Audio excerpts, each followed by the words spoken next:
Hello students, Saurabh Pandey this side, and I'll be discussing with you the environment section of UPSC Prelims 2023. हालांकि ये discussion एक दिन के बाद जरूर है, लेकिन जिस तरह का हम लोग डिस्कशन करेंगे you will get an insight that where we made the mistake, हमने अपनी गलती कहाँ पे की है, किस तरीके से आगे के एग्जाम्स के लिए हमें तैयार होना है। और साथ ही साथ ऐसा जो डिस्कशन होगा ये आपके लिए काफी फ्रूटफुल रहने वाला है। स्टूडेंट्स, इस बार का जो यूपीएससी पेपर है कई लोगों ने कहा काफी शॉकिंग है, but at the same time ये शॉकिंग नहीं है। बस यूपीएससी क्या करता है कि हर कुछ साल के बाद अपना पैटर्न में जो चेंज लाता है वही पैटर्न चेंज है इसका। लेकिन ये पैटर्न एक पॉजिटिव सेंस की तरफ ही चेंज हो रहा है। आप देखेंगे कि पहले क्या था कि कभी तुक्का लग गया, कभी वहां पे एलिमिनेशन मेथड काम आ रहा था, ये सब तुक्का और जुगाड़ सिस्टम वहां पहले यूज हो पा रहा था। बट अभी का जो सिस्टम है इसमें एक्चुअली उसी को फायदा है जिसने पढ़ाई की हो। मैं पहले भी कहता था, कई बार हमारी तरफ से कहा भी गया है आपको कि यस, कोई भी जुगाड़ सिस्टम, कोई भी तुक्का सिस्टम काम नहीं करता। जब भी आप पढ़े तो हमेशा डीप नॉलेज के साथ पढ़ें और अंत में वहीं पे काम आता है। And this thing we have seen this time in our exam also, कि कोई भी तुक्का सिस्टम काम नहीं कर रहा। आपका डीप नॉलेज, आपका अपना जो नॉलेज का स्ट्रेंथ होता है वही काम करेगा। So students, without wasting any more time, let's come to the discussion part of this environment section, and you will find that how much, what kind of questions they are asking. So जब हम इस तरह के questions को environment में देखते हैं तो देन वी फाइंड दैट कि जो क्वेश्चंस हैं आपके वो पहले से थोड़ा डिफरेंट है। क्योंकि पहले क्या करते थे स्टूडेंट्स कि पहले एग्जाम क्या करता था कि आपसे पूछता था कि कोई भी जो रेड लिस्ट में जो आपका कोई स्पीसीज है उसके बारे में पूछ लिया, उसका हैबिटेट के बारे में पूछ लिया, कहाँ पाया जाता है उसके बारे में पूछ लिया। बट इस बार जो पूछा गया है वो स्पीसीज के बारे में पर्टिकुलरली पूछा गया है। लाइक कि कोई लाइक इंडियन स्क्विरल है तो इंडियन स्क्विरल के बारे में बताइए, आप उसके बारे में थोड़ी जानकारी आपको होनी चाहिए। या फिर हनी बी है, इसके बारे में जानकारी आपको होनी चाहिए। सिर्फ हैबिटेट पता होने से, रेड लिस्ट में है, डेंजर लिस्ट में है, उससे पता होने से सिर्फ काम नहीं चलेगा। Okay, so now let's see the questions one by one.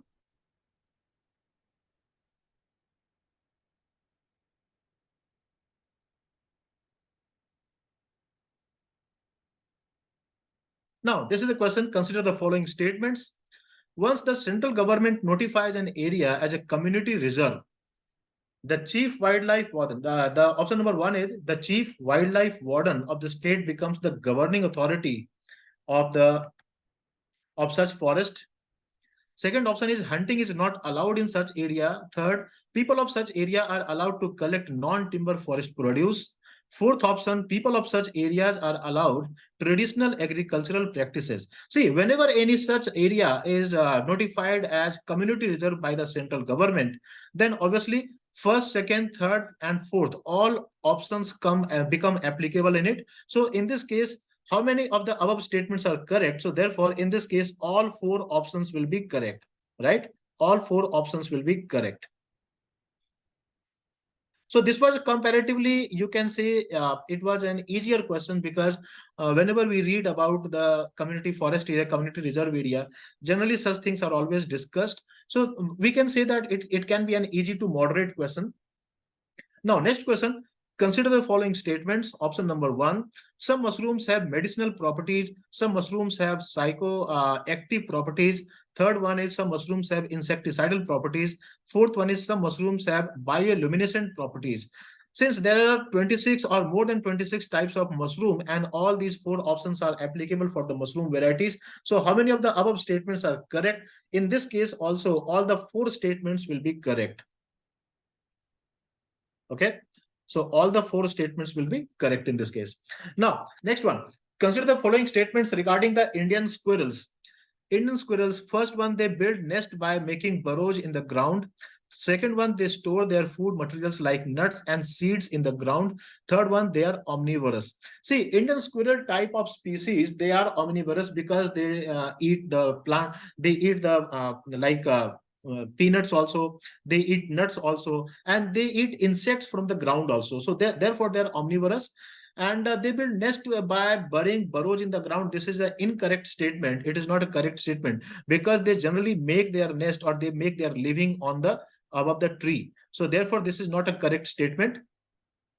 Okay, they store their food material like nuts and seeds in the ground. This is obviously a correct statement. So we can say that yes, this is correct.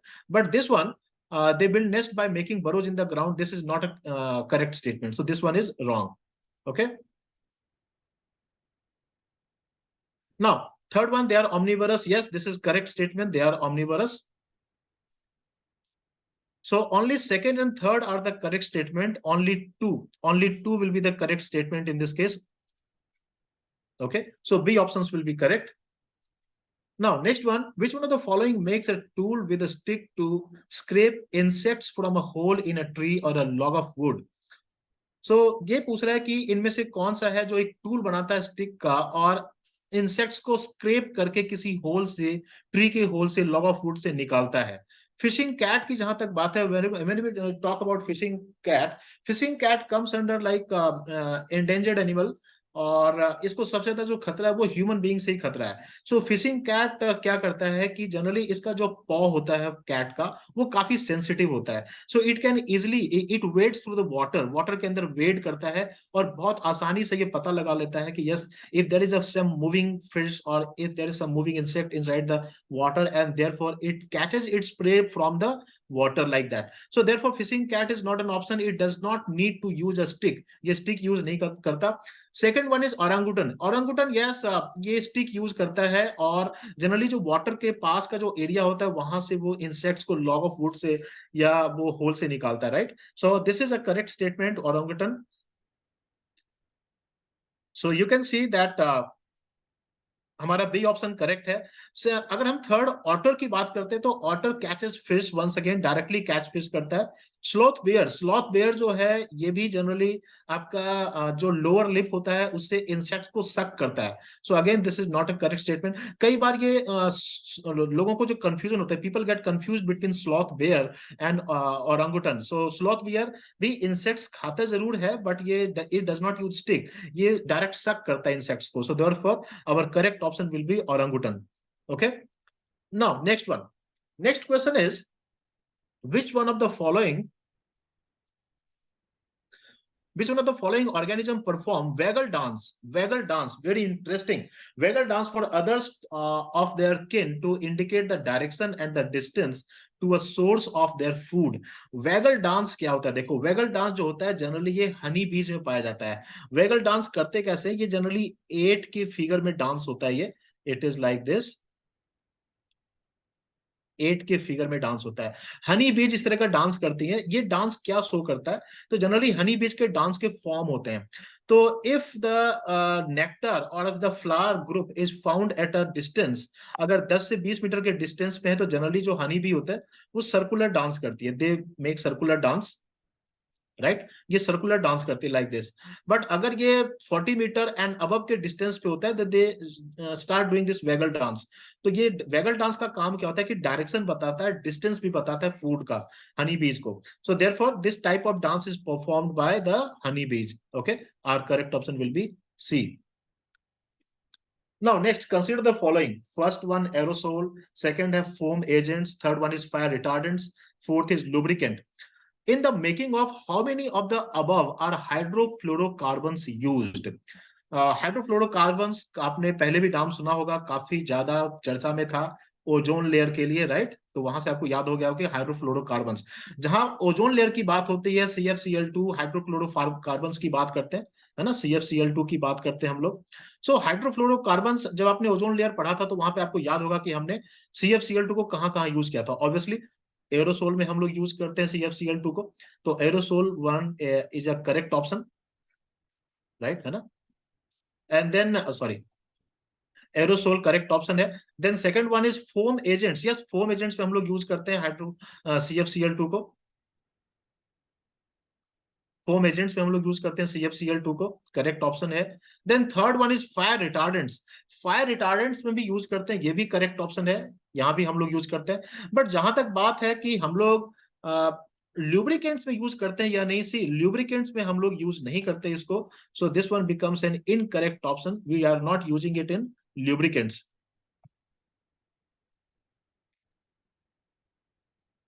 We are not using it in lubricants. अभी तक इसका कोई ऐसा proof भी नहीं है कि किसी ल्यूब्रिकेंट पे हम लोग यूज कर रहे हैं। So therefore only first, second and third are correct, lubricant correct नहीं है। So that way we can say that 1 2 3, तो in the making of how many of the above, तो कितने में हाइड्रोफ्लोरोकार्बन यूज हो रहा है? तो only 3, option C will be the correct option. Okay,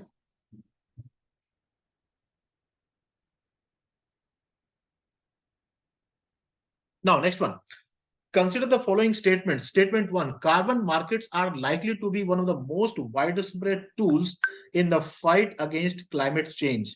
इसके पहले हम लोग आगे बढ़े कि कार्बन मार्केट को समझ लेते हैं क्या होता है, what is carbon market. So these days जो कार्बन एमिशन है और कार्बन एमिशन को कम करने के लिए एक नया कंसेप्ट कार्बन मार्केट का चलाया गया है।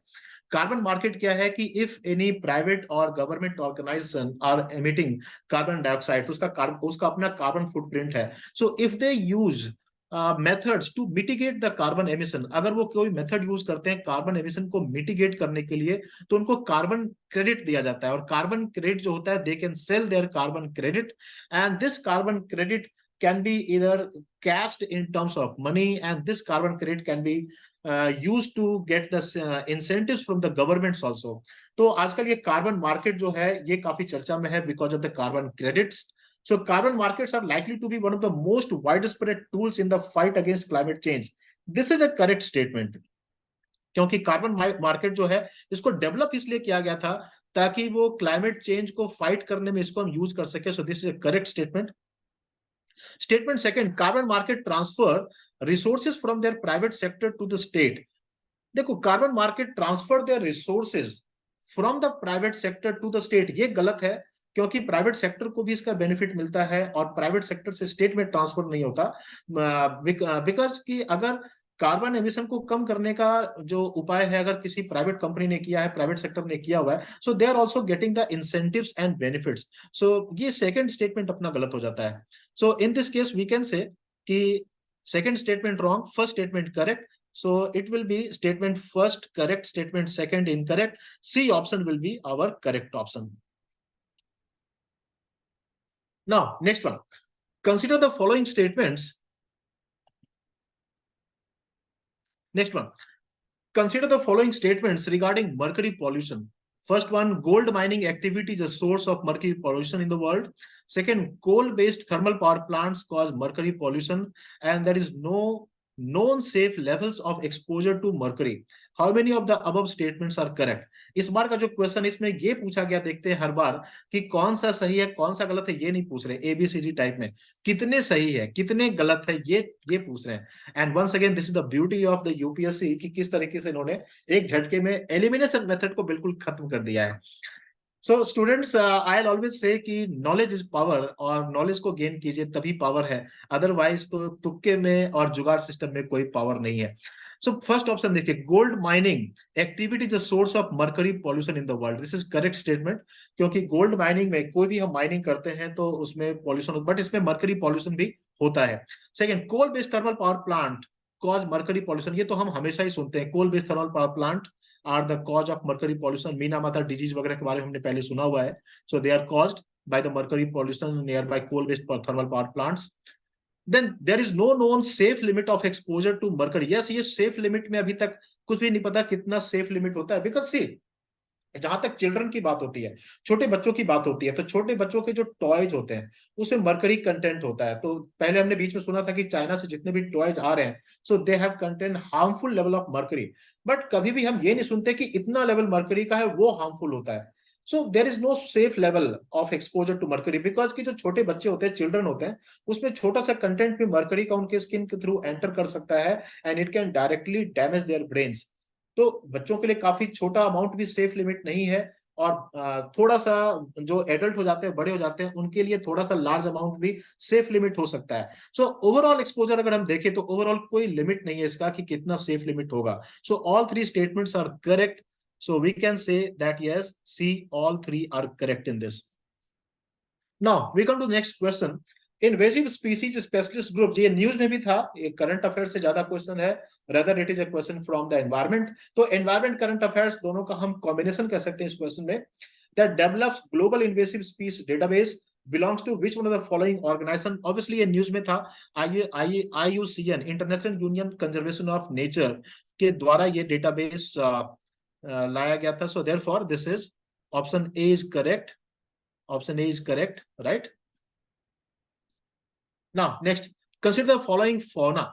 First, lion-toed macaque, and second, Malabar civet and sambar deer. How many of the above are generally nocturnal or most active after sunset? देखो, पहले का जो नेचर होता था क्वेश्चन का, आप देखते थे कि ये पूछता था कौन सा एंडेंजर्ड लिस्ट में है, कौन सा कहाँ का हैबिटेट है, कहाँ पाया जाता है, ये बेसिक बातें पूछते थे. But now they are going detail into the fauna and flora. उसके बारे में डिटेल पूछ रहे हैं कि इनमें से बताओ कौन सा नॉक्टर्नल है, कौन सा डायर्नल है. सी, दो टाइप ऑफ स्पीसीज होते हैं. एक तो होता है नॉक्टर्नल. नॉक्टर्नल जो होता है वो आफ्टर सनसेट एक्टिव होता है.